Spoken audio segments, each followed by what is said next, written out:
برج العقرب. حبايب برج العقرب، هتكلم معاكم عن مرحلة تحتاج فيها إلى العقلانية أو التفكير الكبير قبل اتخاذ أي قرار. فلديكم مرحلة مصيرية وهتمتد لعام كامل، تتخلص في هذا العام من أسباب الفشل أو التوتر أو العصبية. هتكلم معاكم عن مش مشاكل لكن حظوظ في حل المشاكل، وعندك القدرة انك تتجاوز كل شيء صعب. انا عارف ان برج العقرب الكثير منكم اموره ملخبطه، في مستجدات من الدائره المقربه من الناس اللي حواليكوا، في امور تعباكوا، في منكم اللي شايل هم ناس حواليه، في منكم اللي بيفكر كتير ما بينامش من التفكير. ده حل الكثير من الابراج، لكن انتوا بالذات في امور الناس اللي حواليكوا شايفين حاجه غلط او خايفين من ان انتوا تمروا بتجربه صعبه في حياتكم، خاصه مع الناس اللي غاليين معاكم في حياتكم. هتكلم معاكم بالتفصيل عن تلك المرحله التي يحدث فيها الكثير من المستجدات، لكن الحلو فيها انك ستكون في انفراجه ما بالنسبه للامور العاطفيه. هتكلم معاكم بالتفصيل، لكن تنويه بسيط كده، الناس اللي بتتابعنا اشتراك وتفعيل الجرس علشان يوصلك مني كل جديد. ده انت لو حابب ان انت تشوفنا تاني او عايز تعرف الحقيقه يعني. تمام. اللي عايز قراءه خاصه بعمل قراءه مكالمه مباشره الساعه 2 3، بعرفك كل شيء عن حياتك، السنوات القادمه، السنوات الاكثر حظا، الاقل حظا، وبعرفك كل حاجه لاننا نملك المعلومه والعلم غير اي حد تاني. اللي عايز قراءه يتواصل على هذا الرقم، ونبدا في مرحله تحديد المصير وحل المشكلات، فهي فترة من الممكن أن تحقق فيها المعجزات. السلام عليكم ورحمة الله وبركاته. هتكلم معاكم عن فترة هامة، وهي التي تتمثل في النصف الثاني من شهر مايو 2024، ونتحدث عن تحركات كوكبية فارقة، منهم تحرك المشتري في هذا البيت الذي لا يحدث إلا كل سنوات طويلة. نتكلم في البداية من أول يوم في تلك الفترة، ومن يوم 15 وعطارد ينتقل إلى بيتك السابع. وهذا التحرك رائع جدا. عطارد للشر طارد، والبيت السابع هو بيت من البيوت الصعبة التي تمثل العلاقة العاطفية مع شريك الحياة، وأيضا العلاقات اللي حواليك. عطارد يأتي حتى يحسن الأحوال، خاصة مع الناس المتجوزين، وفترة هيبقى فيها راحة نوعا ما، أو الوصول للحل النهائي اللي يجيب الراحة. تاني، يا راحة وتصالح، يا حل يجيب لنا الراحة. ايا كان هذا الحل، المهم ان انت هتبدأ تفوق من الغيبوبة. لو انت في مشكلة عاطفية مع حد او مشكلة في العمل برضه مقترنة بالعمل او شركاء العمل، لكن الحظ المالي كبير.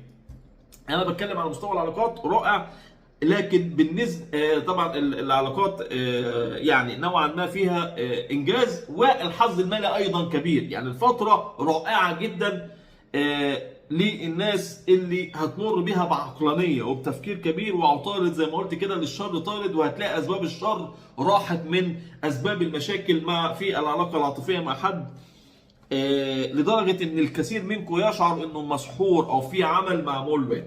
تمام. يوم 20 تبدأ هنقول الخطة.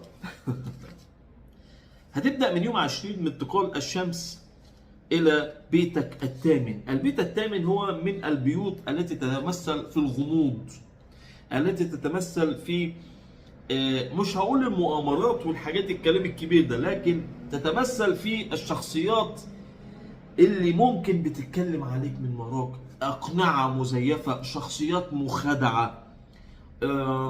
خلال الفترة بانتقال الشمس من اسمها بيسلط الضوء وبيكشف لك أمور تتعلق، بداية من يوم 20 تتعلق باختياراتك، تتعلق بشراكاتك، تتعلق بالناس اللي حواليك. أيضا خلال الفترة شعورك هيزداد بالنسبة نوعا ما انك تحتاج انك تتنازل عن بعض الاشياء الصعبة في حياتك. البيت الثامن هو يمثل بيت الغموض، ايضا يمثل الحرمان للاسف خلال الفترة، ممكن هتزداد عندك مشاعر الحرمان شويه، وهيخليك تدي قرارات بالنسبه للي انت محروم منه، امور ماليه، امور عاطفيه، نوعا ما بيسلط الضوء كثيرا، ما بيديش حظ لكن بيسلط الضوء وبيخليك تشعر الامور ده بزياده. تمام؟ لان البيت ده يمثل المشاعر بالحرمان، المشاعر بخيبه الامل اتجاه مواقف الامور الماليه والعمل وكل شيء.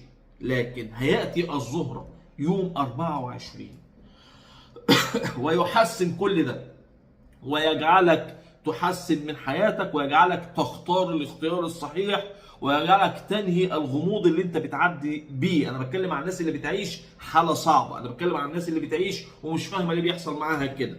الزهرة كوكب رائع يجعلك تستعيد الطاقة، يجعلك تكتشف امور كانت غائبة عنك، يجعلك تحط كل شخص في مكانه وفي مقامه بالنسبة لك. عندك تغييرات نفسية كبيرة جدا، وهي فترة تحتاج منك انك تكون ذكي في التصرف، ذكي في التصرف لإنهاء تلك المشاعر السيئة. الزهرة يجعلك أسعد سعيد في إنهاء مشاكلك. في الأخير ينتقل المشتري أيضا في برج الجوزاء، إذا ثلاثي رائع. الشمس ما فيهوش حظوظ، لكن الحظوظ تتمثل في الزهرة يوم 24 والمشتري يوم 26. ستجعلك أكثر الشخصيات عبور لأي شيء تعب في حياتك، وستجعلك تختار طريق جديد، ميولك تتبدل، والبعض منكم يتجه إلى السفر، البعض منكم يتجه إلى حياة جديدة، ستايل جديد، فكر جديد، مرحلة من المراحل التي ستشعر أنك بتتولد من جديد. الميول والعواطف هتتبدل كثيرا، الرغبات وكل شيء هيبقى فيها أمر آخر. عندك طاقة إيجابية هتزداد، عندك خلال الفترة الحلول لأي مشاكل من الممكن أن تتعرض ليها. لكن مع هذا الأمر من الممكن أن تكون على وشك علاقات عاطفية عابرة. احذروا من ده، المشاعر والعلاقات العاطفية خلال هذا العام كله. يعني أنت على وشك علاقات عاطفية كبيرة جدا، خاصة الناس اللي مش مستقرة عاطفيا. هنقول عليها فترة ولا هي سهلة ولا هي صعبة، فترة محتاجة منك انك تكون متزن، فترة محتاجة منك انك تختار الصح، هيتبين لك الصح وهيتبين لك الغلط، هتكتشف امور كانت غايبة عنك، وفي نفس الوقت عليك انك تختار او تصلح امورك صح. تحتاج الذكاء الكبير خلال تلك المرحلة حتى تعبرها. عايز تاني التنويه، الناس اللي بتتابعنا عن طريق الفيديوهات المقترحة، اشتراك وتفعيل الجرس علشان يوصلك مني كل جديد. ده انت لو حابب ان انت تشوفنا تاني او عايز تعرف الحقيقة، اللي عايز قراءة خاصة، بعمل القراءة مكالمة مباشرة الساعة 2-3 بأمر الله، بعرفك كل شيء عن حياتك، السنوات القادمة، السنوات الأكثر حظا لك حظا، كل شيء. اللي عايز قراءة يتواصل على هذا الرقم كاتبه على الشاشة وكاتبه على عنوان الحلقة. يا رب كده حبايبي برج العقرب جميع الأبراج تكون بأمن وأمان. السلام عليكم.